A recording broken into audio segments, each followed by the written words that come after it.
Hello guys, welcome back to my channel. In this episode I will touch a bit on globalization and cosmopolitanism.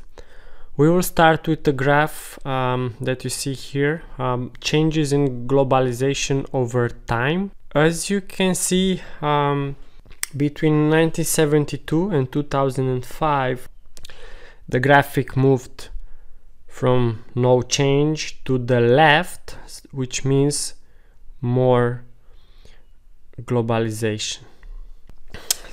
Next graphic is about correlations with the cosmopolitanism index. Banks media access. So the more you have access to media, the more cosmopolitan you are, with also a correlation with a very high correlation with an economic development. So the more developed you are, the more media access you have. Then media freedom, so how open you are to information. Medium correlation with economic development, at high correlation with cosmopolitanism index, and the globalization index with very high correlation with cosmopolitanism, with economic development, and the medium correlation with media freedom. Next, factor analysis of the components of the cosmopolitanism index. So cosmopolitanism index is composed of globalization index, economic development, and media freedom. Okay, let's not spend so much time on this. Yeah, this is interesting. So cosmopolitanism rankings in 2005. Let's zoom in a bit. So which is the most cosmopolitan country in the world? We see here Luxembourg, then Switzerland, Norway, Denmark, Sweden, Scandinavia, US, Belgium, Finland, Netherlands, then the UK and Ireland and Iceland. Then comes Germany, France, Japan, Canada, and then Spain, Portugal, Israel, Czech Republic, Hungary. Romania is the middle, around Mauritius, Brazil, Belize, and more down, Pakistan, Albania, some African countries, Iran, Burundi, Rwanda, and the most closed country in the world, Myanmar. Then dimensions of cosmopolitan orientations. So how cosmopolitan orientation is calculated. So I guess if you don't see yourself as a national citizen but a global one, if you don't see yourself as a part of a local community, if you don't express national pride, and if you are not willing to fight for your country, and if you trust people of another nationality or trust people of another religion, then you are a cosmopolitan. Then trust in outsider scale by type of society and media use. So if you are cosmopolitan, you trust more in outsiders. If you are part of a parochial, you trust less. Let's do here a quick calculation. So this is 68, this is 48, so around 20 difference.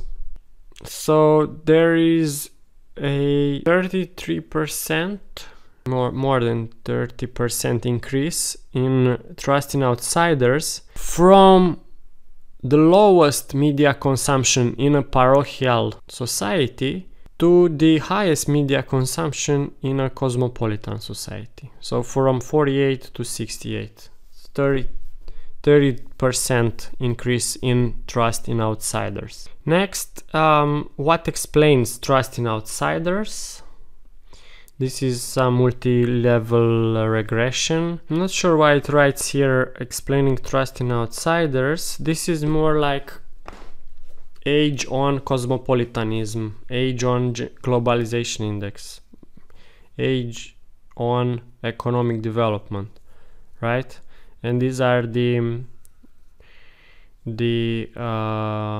the regression coefficients plus their significance levels. So let's read a bit. The older you are, the more cosmopolitan you are, the more global you are. Then household income also positive, same. The more income you have, the more cosmopolitan you are, the more media access you have, the more media freedom you have, the more developed you are, and the more global you are. Education similar, positive and significant. Media use also positive, significant. So the more cosmopolitan you are, the more news media you use, the more globalized you are, the more media you use, the more developed you are economically, the more media you use, the more freedom to use media, the more media you use, and the more access you have, the more media you use. Okay, and next, individual success values by society and media use. So as I read this graph, in parochial societies you have more individual success values than in cosmopolitan societies. I'm not sure how the authors define individual success values, but what it makes me think about is the belief that success is individual. The more media you use in parochial societies, the more you believe in individual success, and the less media you use in cosmopolitan societies, the less you believe in individual success. But the difference is from 54 to 66, so I would say small difference. I would say what we can conclude from this graph is that both parochial and cosmopolitan societies believe in individual success. The difference is a bit skewed to the parochial societies. So if you come from parochial societies, you believe more in the individual success.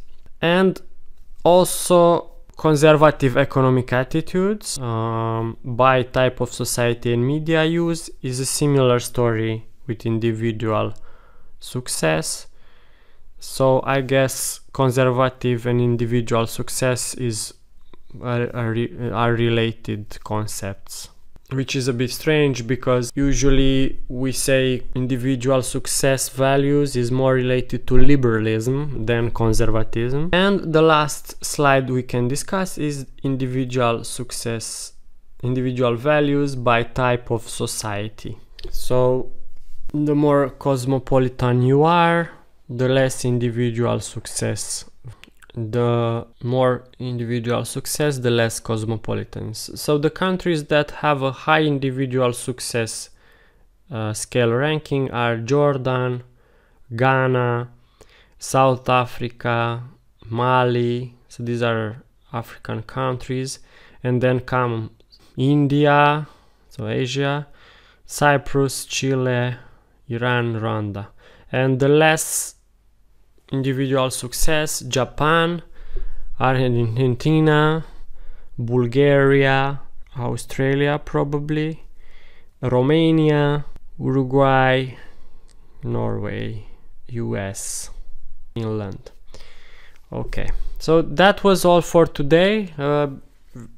Interesting topic about cosmopolitanism, globalization, which country is the most cosmopolitan, how much media you use, how much you believe in individual success and conservatism by type of society. Until next time, thank you very much. If you enjoyed, please don't forget to share and talk about this, and please support me also in Patreon for more videos like this. Thank you, bye bye.